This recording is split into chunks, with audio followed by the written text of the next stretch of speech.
Donald Trump just issued an ultimatum to China and Russia that if they don't stop using the trajectory of avoiding the dollar, there are going to be some serious consequences. The idea that BRICS countries are trying to move away from the dollar while we stand by and watch is over. We require a commitment from these countries that they will neither create a new BRICS currency nor back any other currency to replace the mighty US dollar, or they will face 100% tariffs. Trump perfectly understands that the number one national security threat to the United States is not a hot war with China or Russia. It is literally the US dollar. Because if the dollar will be replaced by any other currency and it will lose its status as the global reserve currency, the United States will no longer be able to borrow so much money as at a cheaper rate, and the economy wouldn't grow that much, which means that the United States will no longer be able to fund the world's largest military in the world, and it will lose its status as the global superpower. There has been a lot of talks about the world moving away from the dollar. It's not something entirely new, but recent changes in the global economy has shifted the world away from the dollar.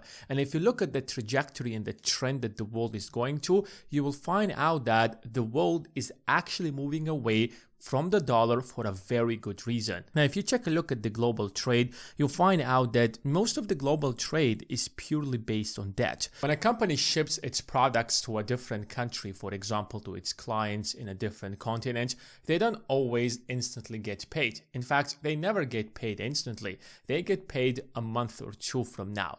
On the other side, they have, for example, their suppliers that they have to pay.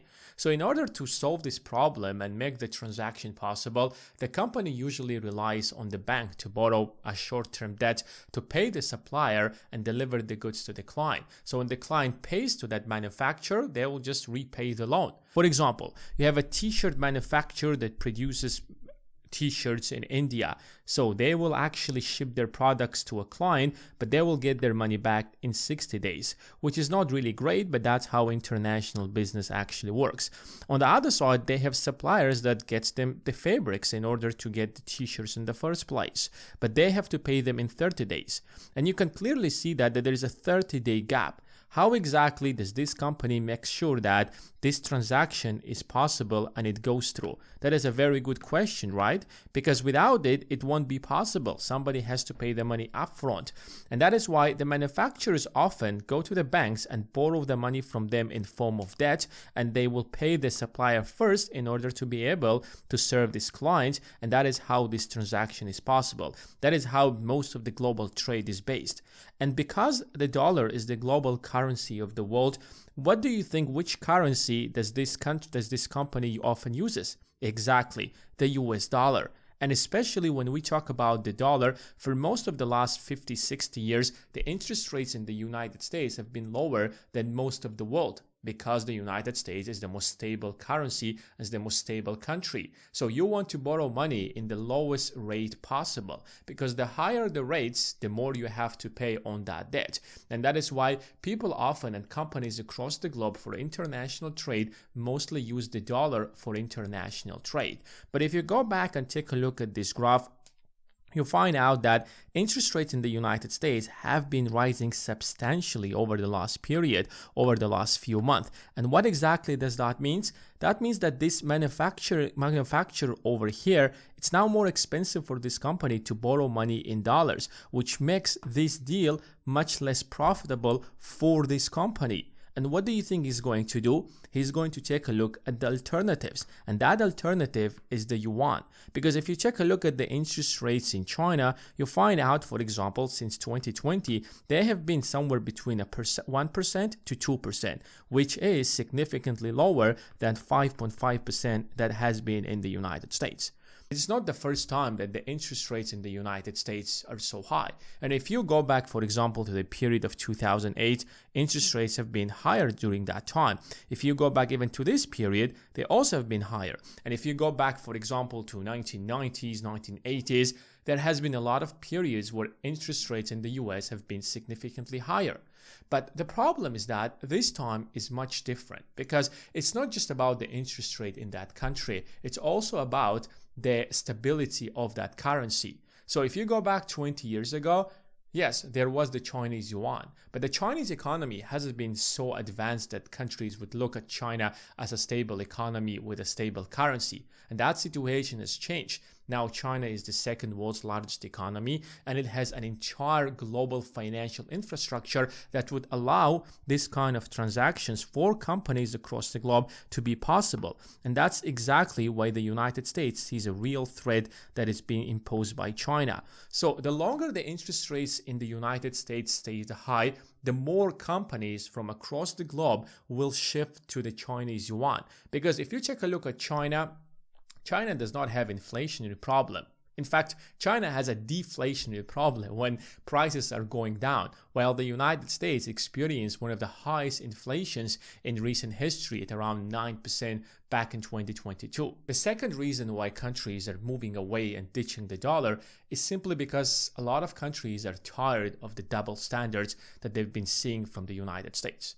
Now, if you go back to 1995, World Trade Organization was created by 164 countries, and today 98% of all the global trade is happening within the World Trade Organization. And the point of this organization was that countries from all across the globe will get rid of all the tariffs and the subsidies and let the companies flourish. So if we get rid of all of that, every country will do what it's best at, and prices all across the globe will be dropped down, and the end consumer is going to win with this kind of mentality.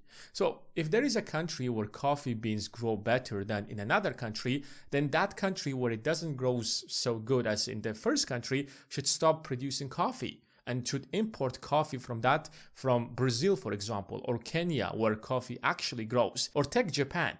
Japan doesn't actually grow a lot of agriculture because of its land, but it's really good at machinery. On the other side, if you take a look at Brazil, Brazil grows a lot of agriculture. It grows a lot of coffee. So Brazil can focus on producing agricultural products while Tokyo in Japan focuses on machinery, and that's how trade from all across the globe will start to flourish. And that was the ideal goal that World Trade Organization wanted to promote. While it sounds really great in theory, in practice, it's not really as great as it sounds. Cotton producers in the United States suddenly started to suffer tremendously. If you take a look at cotton manufacturing, for example, cotton isn't really that profitable business, and yet it's one of the most important industries or sectors in any country, because without cotton, you can't produce t-shirts, bed sheets, and a long list of other products. And because when it comes to the manufacturing cotton, the labor cost plays an important role, or at least it was back in 1990s and early 2000s. Countries where the cost of labor is significantly cheaper than wealthier countries like the United States, they started beating the United States at price. In the US, you have to pay proper salaries for people to work in those sectors. But if you go to some African countries or South American countries where the cost of labor is much lower than the United States, so they could actually sell their products at a lower price. So instantly, cotton producers in the United States began to suffer, and many of them started going out of business. And guess what the politicians in the United States did? Exactly. They had to protect American workers and American manufacturers in one way or another. And they started providing a lot of subsidies to the cotton producers in the United States. With billions of dollars in subsidies from the US government, the cotton producers could actually sell their products at a loss and yet turn a profit. And suddenly all of those cotton manufacturers from much poorer countries started complaining. Wait a second, aren't we part of the World Trade Organization where there should be free and fair trade, where you should not provide subsidies just because your industry is suffering? But this is the point of the World Trade Organization, where you don't provide subsidies, we don't provide subsidies. And if we are better at this industry because the cost of labor in our country is cheaper, then that doesn't mean that you can actually break the rules. But the United States kept providing billions of dollars in subsidies. And what can these countries do? Absolutely nothing. They don't even have the money to actually stand up to the United States. Yes, they took the United States to the courts, but yes, the United States changed some of its laws, but it simply played around with the rules. And up until today, the United States still provides billions of dollars in subsidies to the cotton producers in order to keep that sector profitable and alive in the United States. As you can see that the system is rigged from the beginning. When you have a wealthier country that actually makes a lot of money from much more advanced industries, they can simply subsidize everything in other areas of their industries, and it will be an unfair game. And poorer countries simply cannot actually do anything in return. Will they actually impose tariffs on US goods? They can't even afford US goods in the first place. So if they impose more tariffs on them, it makes no sense for them. Now, if you understand this, you understand the problem with the current trade war between the United States and China. So if you actually take a look at the headlines, you find out that Trump accuses China of whatever it is.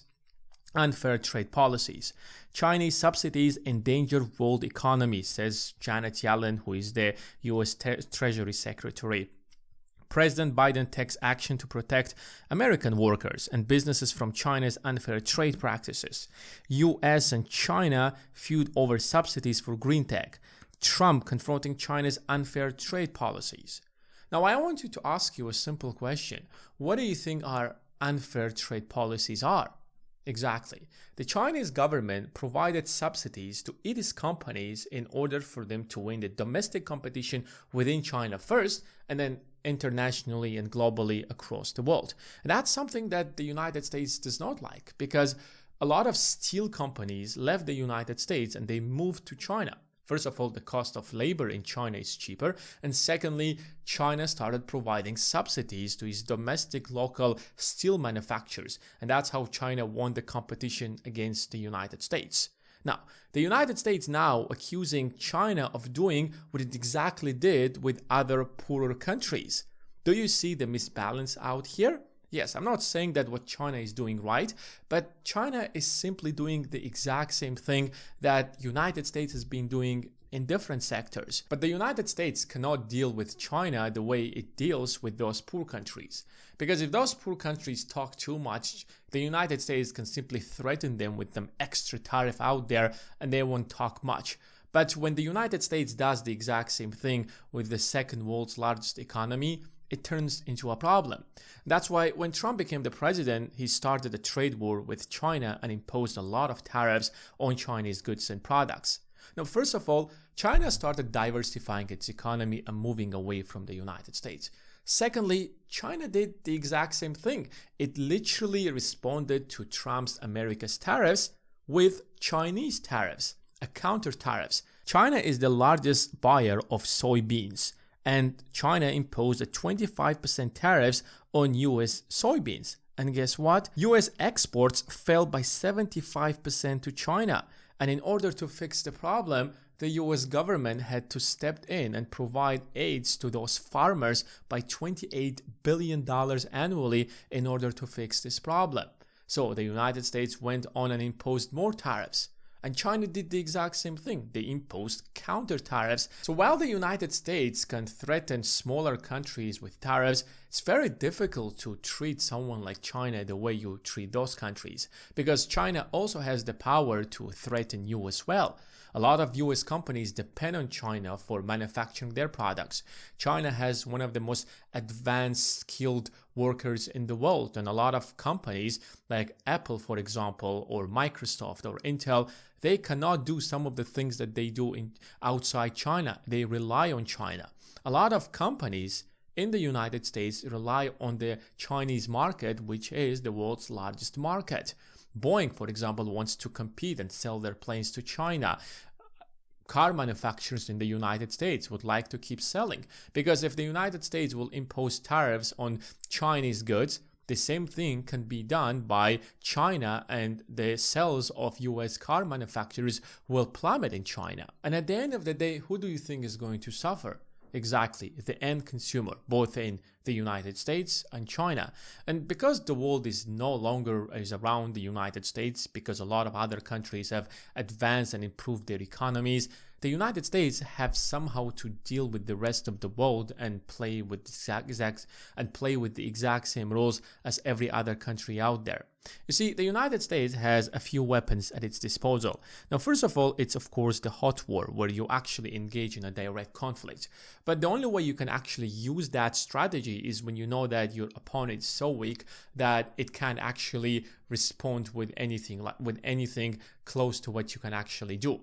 I'm talking about Vietnam, Afghanistan, Iraq, and a long list of countries. Now, the second thing the United States can do, and this is probably the most powerful weapon at its disposal, are the tariffs. Now, first of all, in order for tariffs to work, the United States wants to make you dependable on the US economy first. So the United States is the largest economy in the world, and it has but the strongest purchasing power by consumers. So you want to sell in the US market. That's how you make money. That's one of the best ways to actually make money. That's one of the ways that China actually took advantage out of the United States to grow its economy. But when you depend so much on the United States, what do you think is going to happen? Now, United States can threaten you with tariffs. And because you don't want to lose business in the United States, you start complying with the rules that the United States imposes on you. But the problem is that you can't really play this game. You can't always play this card. To a certain extent, it's possible. But if you actually take a look at the numbers, you find out that a lot of countries from across the globe started diversifying their economy from the United States. For example, China started diversifying and moving away from the United States and exporting to other countries. Russia doesn't even trade with the United States since 2022. India is buying most of its energy and weapons from Russia. And if you kind of take a look at the global economy, you will see that trend. And when that trend moves away from the United States, less countries start using the dollar and moving away from the dollar. The third weapon at its disposal is obviously the sanctions. And if you actually go back 20 years ago, you'll find out that the list of countries that were under US sanctions was very small. We are talking about Iran, we are talking about North Korea, maybe Iraq, and a couple of other countries. But if you actually take a look at the map today, you realize that half of the world is under US sanctions. The United States purposefully prevented those countries from using the dollar. So you want to use the dollar? No, you can't use the dollar. You want to use US banks? No, you can't use US banks. You want to use SWIFT? No, you cannot use SWIFT. So what do you think those countries are going to do? Will they just sit down and wait? Oh, United States, when are you going to open the doors for us? No.